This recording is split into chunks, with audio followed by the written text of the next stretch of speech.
प्रधानमंत्री मोदी ने गुजरात के वडोदरा में किया रोड शो। हजारों की संख्या में पहुंचे लोग। इस दौरान लोगों ने पीएम पर फूल भी बरसाए।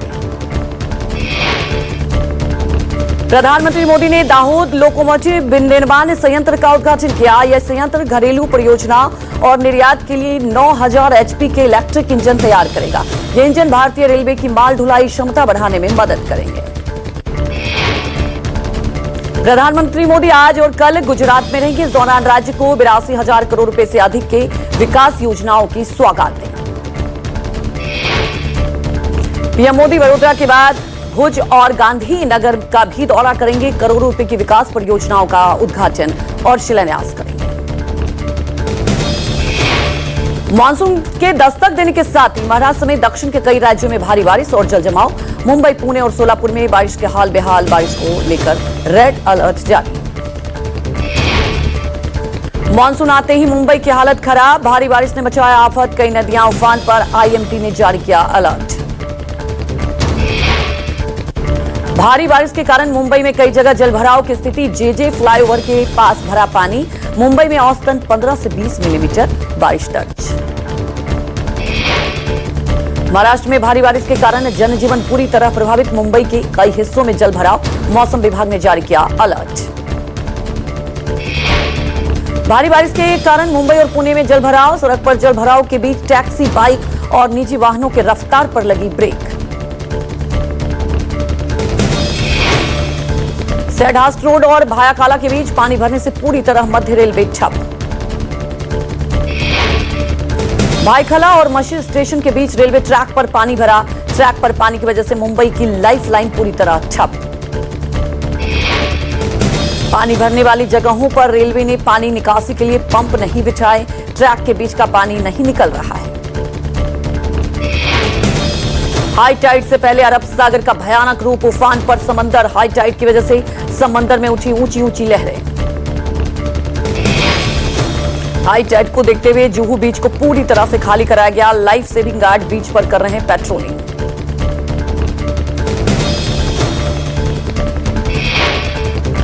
मुंबई में भारी बारिश के चलते अस्पताल के ग्राउंड फ्लोर में पानी घुसा। केम हॉस्पिटल में पानी भरने से मरीजों को बढ़ी परेशानी। अगले कुछ घंटे में मुंबई में हो सकती है मूसलाधार बारिश। पूरे मुंबई में काले बादल छाए। कुछ इलाकों में हो रही है तेज बारिश। छत्रपति शिवाजी महाराज टर्मिनल पर भारी बारिश भरा और शहर के कई इलाकों में जलभराव की स्थिति देखने को मिली। मुंबई में तेज बारिश का कहर जारी। मुंबई के वडाला में भारी बारिश से जल जमाव। कोलबा फायर स्टेशन में 77 millimetre. Grant road eye hospital में 67 मिलीमीटर। मैनवाड़ा फायर स्टेशन में 65 मिलीमीटर बारिश दर्ज की गई। तेज हवाओं और बारिश का दिखा कोहराम। भारी बारिश और तेज हवाओं से मुंबई में कई जगहों पर गिरे पेड़। सतारा में पिछले 2 दिनों से लगातार हो रही है बारिश। उफान पर नदी नाले। कृष्णा भीमा नदी का जलस्तर बढ़ा। भारी बारिश के चलते उफान पर कृष्णा और भीमा नदी। नदी किनारे रहने वाले लोगों को सतर्क रहने की अपील की गई। महाराष्ट्र में बेमौसम बारिश का कहर जारी। सोलापुर में भयंकर बारिश। जलभराव में नदी में तब्दील हुई सड़कें। पुणे और सोलापुर में बाढ़ जैसे हालात। सड़कें नदियों में तब्दील। कारें पानी में बहती हुई दिख रही हैं। सोलापुर के कुराबावी गांव में एनडीआरएफ ने 6 लोगों को रेस्क्यू किया। गांव में पानी भरने के चलते फंस गए थे लोग। पिछले कई घंटे से हो रही तेज बारिश के चलते सोलापुर और अन्य कई इलाकों में फ्लड जैसे हालात। एनडीआरएफ की टीमें तैनात। भारी बारिश के चलते यातायात पूरी तरह ठप। प्रशासन ने शुरू किया राहत कार्य। यात्रियों को जारी की गई चेतावनी। पुणे में भारी बारिश ने मचाई तबाही। बीच सड़क पर बह गई इनोवा कार। कई नदियां और नाले उफान पर। प्रशासन ने जारी किया अलर्ट। आईएमडी ने महाराष्ट्र के कई इलाकों में जारी किया अलर्ट। रायगढ़, रत्नागिरी, सिद्धूगढ़ के लिए ऑरेंज अलर्ट जारी। भारी बारिश के चलते पुणे सोलापुर हाईवे स्वामी चिंचोली के पास हुआ बंद। बारिश में बह गई कार। ड्राइवर सुरक्षित। महाराष्ट्र के बारामती में नीरा बाई नहर में हुआ है बड़ा रिसाव। नहर का सारा पानी नागरिकों के घरों और खेतों में घुसा। बारामती में बारिश से हाल बेहाल। बारिश के चलते इलाके में भारी जलभराव। डिप्टी सीएम अजित पवार ने किया इलाके का दौरा।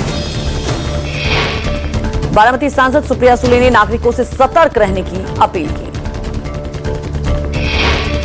एकनाथ शिंदे ने जाना पुणे नासिक का हाल, स्थिति की समीक्षा की। महाराष्ट्र में हो रही भारी बारिश पर सीएम देवेंद्र फडणवीस रख रहे नजर। बारामती, इंदापुर और सोलापुर के लिए एनडीआरएफ की टीम भेजी।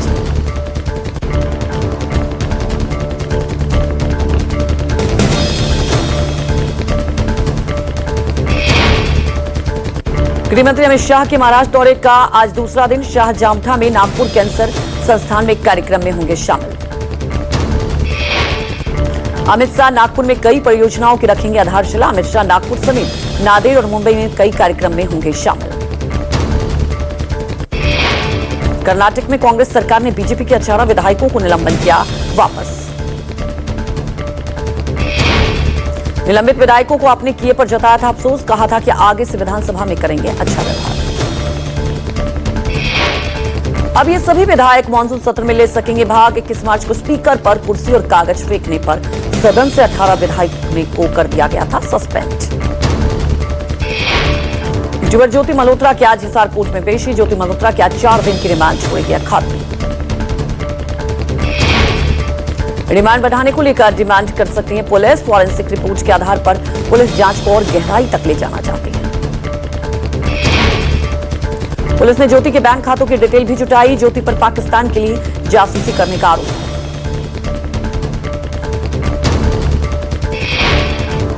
आतंकवाद के खिलाफ भारत की निरंतर लड़ाई को लेकर सर्वदलीय प्रतिनिधिमंडल दुनिया भर में घूम रहा है। शशि थरूर के नेतृत्व में प्रतिनिधिमंडल ने गुयाना उपराष्ट्रपति और पीएम से मुलाकात की। बहरीन में ओवैसी ने पाकिस्तान को जमकर लताड़ लगाई। पाकिस्तान की तुलना आईएसआई से की और कहा आईएसआई की तरह पाक भी निर्दोष लोगों को मारता है। झारखंड के लातेहार में सुरक्षा बलों और नक्सलियों के बीच हुई मुठभेड़। सुरक्षा बलों ने 5 लाख के नामी नक्सली कमांडर मनीष यादव को ढेर किया। मुठभेड़ में 10 लाख के नामी कुंदन खरवार को किया गया गिरफ्तार। 2 ऑटोमेटिक राइफल समेत कई तरह के हथियार बरामद। सुरक्षा बलों ने गुप्त सूचना के आधार पर की कार्रवाई। लालू यादव ने अपने बड़े बेटे तेज प्रताप यादव को पार्टी और परिवार से निकाला। पार्टी से 6 साल के लिए किया निष्कासित। लालू ने सोशल मीडिया एक्स पर लिखा कि तेज प्रताप का आचरण परिवार और पार्टी के संस्कारों के खिलाफ था। इस कारण से पार्टी और परिवार से दूर करता हूं। बीजेपी का कहना है कि लालू को पहले से ही सब कुछ पता था। लालू के यहां पार्टी ही परिवार है और परिवार ही पार्टी है।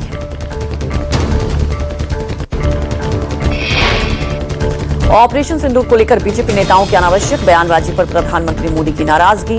नेताओं को सार्वजनिक बयान देने में संयम बरतने की दी है सख्त हिदायत। प्रधानमंत्री ने कहा कि ऐसे संवेदनशील मामलों पर बेवजह की बयानबाजी नहीं की जानी चाहिए।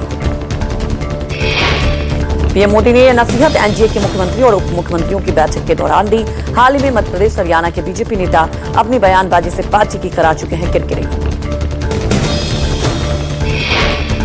दिल्ली में भारत के चौथी बड़ी इकोनॉमिक बनने पर बोले कांग्रेस नेता पवन खेरा, प्रति व्यक्ति आय अमीर और गरीब के बीच बढ़ती खाई की बात करे सरकार। चौथी अर्थव्यवस्था पर बोले राजद सांसद मनोज कुमार झा कि भूख सूचांक समावेशी विकास की सूचांक पर हम कहां पर हैं, आर्थिक असमानता क्यों बढ़ रही है। दिल्ली में एनडीए के नेताओं की बैठक के बाद बोले जेपी नड्डा, हम जाति की राजनीति नहीं करते लेकिन विकास समय पीछे छूटे लोगों को मुख्य धारा में लाएंगे। गया में बोले केंद्रीय मंत्री जीतन राम मांझी, इंडी गठबंधन का एक ही मुद्दा है कि पीएम कौन बनेगा। आरएसएस प्रमुख मोहन भागवत ने दिया बड़ा बयान, हिंदुओं को ताकतवर बनना होगा तभी की जाएगी उनकी परवाह। दिल्ली से केरल समेत पूरे देश में बढ़ रहे कोरोना के मरीज। महाराष्ट्र में 47, राजस्थान में 6 केस मिले। मई में कोविड के 242 नए मामले सामने आए जो कुल मामलों का 80% है। जौनपुर के जफराबाद थाना क्षेत्र के ट्रिपल मर्डर से फैली सनसनी। पिता और 2 बेटों की हत्या से मचा हड़कंप। 3 मृतकों के सिर पर मिले गहरी चोट के निशान। मामले की जांच में जुटी है पुलिस। पुलिस ने शव को कब्जे में लेकर पोस्टमार्टम के लिए भेजा।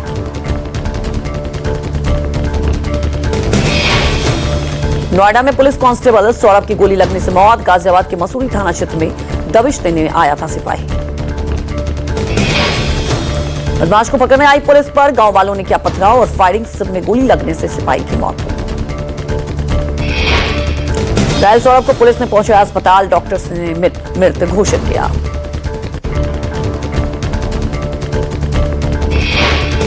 कोटा में कोचिंग छात्रा ने किया सुसाइड। जम्मू कश्मीर की रहने वाली थी छात्रा जिशान। नीट की प्रतियोगी छात्रा ने महावीर नगर के हॉस्टल में कमरे में लगाई फांसी।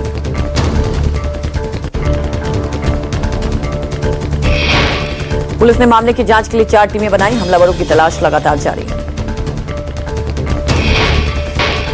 बांग्लादेश की सरकार के प्रमुख सलाहकार मोहम्मद यूनुस का आरोप, बांग्लादेश की मुश्किलों के लिए भारत जिम्मेदार। देश के बड़े दलों के साथ बैठक में बोले मोहम्मद यूनुस, कहा देश की समस्याओं के लिए भारत और उसके लोग जिम्मेदार। यूनुस की भाषा बोल रहे हैं यूनुस के समर्थक, ऐसा बोलकर भारत विरोधी भावनाओं को भड़का रहे हैं। रूस यूक्रेन के बीच जारी युद्ध पर अमेरिकी राष्ट्रपति डोनाल्ड ट्रंप का बयान, कहा लगता है पुतिन पूरा यूक्रेन चाहते हैं। ट्रंप ने जेलेंस्की पर भी बोला हमला, कहा उनके मुंह से जो निकलता है समस्या पैदा करता है। जेलेंस्की, पुतिन और बाइडेन का युद्ध है, ट्रंप का नहीं। पुतिन को लेकर बोले ट्रंप, पुतिन के साथ मेरे हमेशा से रहे बहुत अच्छे संबंध, लेकिन उन्हें कुछ हो गया, वो पूरी तरह सनकी हो गए हैं। ट्रंप का पुतिन पर आरोप, लोगों को बेवजह मार रहे हैं पुतिन, बिना वजह यूक्रेन के शहरों पर मिसाइलें और ड्रोन दाग रहे हैं। यूक्रेन पर रूस के सबसे बड़े हमले के बाद ट्रंप नाराज, बोले पता नहीं पुतिन को क्या हो गया है, रूस पर और प्रतिबंध लगाएंगे। इजरायल का गाजा में स्कूल पर हमले में 25 लोगों की मौत। स्पेन ने इजरायल पर प्रतिबंध लगाने की मांग की। तुर्की के राष्ट्रपति से मिले पाकिस्तान के प्रधानमंत्री शहबाज शरीफ। इंटरनेशनल स्पेस स्टेशन जाने से पहले क्वारंटीन हुए शुभांशु शुक्ला, बोले पूरा भरोसा है कि मिशन सफल होगा। 8 जून को एक्सियोम मिशन के तहत ISI जाएंगे। चंडीगढ़ पुलिस के सब इंस्पेक्टर का गाना वायरल, पुलिस हेल्पलाइन नंबर 112 पर गाया गाना। चंडीगढ़ पुलिस के सब इंस्पेक्टर का गाना वायरल, पुलिस हेल्पलाइन नंबर 112 पर गाया गाना। शिमला पहुंचे कपिल शर्मा और नीतू सिंह। मॉल रोड पर दादी की शादी की शूटिंग एक्टर रणबीर कपूर की बहन करेंगी डेब्यू। बॉलीवुड सेलेब्स के स्पोर्ट में उतरे सुनील शेट्टी, बोले ऑपरेशन सिंदूर पर इंडस्ट्री ने बहुत कुछ कहा है। गढ़चिरौली में बन रहा है दुनिया का सबसे बड़ा स्टील प्लांट, भारत दूसरा बड़ा स्टील हब बनाने की संभावना।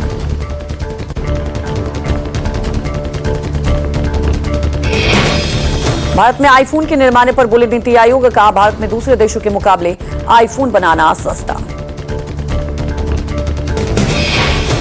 ट्रंप की यूरोपियन यूनियन पर 50% टैरिफ लगाने की धमकी, 1 जून से लागू होंगे नए नियम। ट्रंप ने कहा यूएई से कोई समझौता नहीं करना चाहता।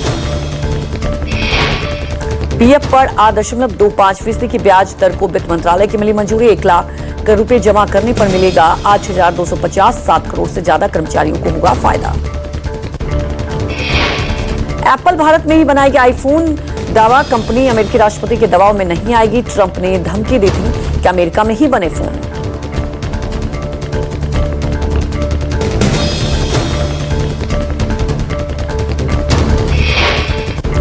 धोनी बोले आईपीएल से संन्यास पर 4 से 5 महीने बाद फैसला करूंगा, अभी रांची जाकर बाइक राइड्स का आनंद लूंगा। जोकोविच ने करियर का 100वां खिताब जीता, जिनेवा ओपन जीतकर फेडरर और कॉनर्स की बराबरी की।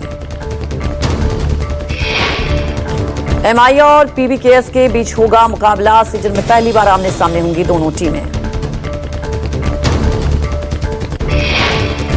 कैथल के अलीशा ने एशियन कराटे चैंपियनशिप में जीता कांस्य, उज्बेकिस्तान में किया देश का नाम रोशन। 25 साल के शुभमन बने टेस्ट के 5वें युवा कप्तान, पंत होंगे उप कप्तान।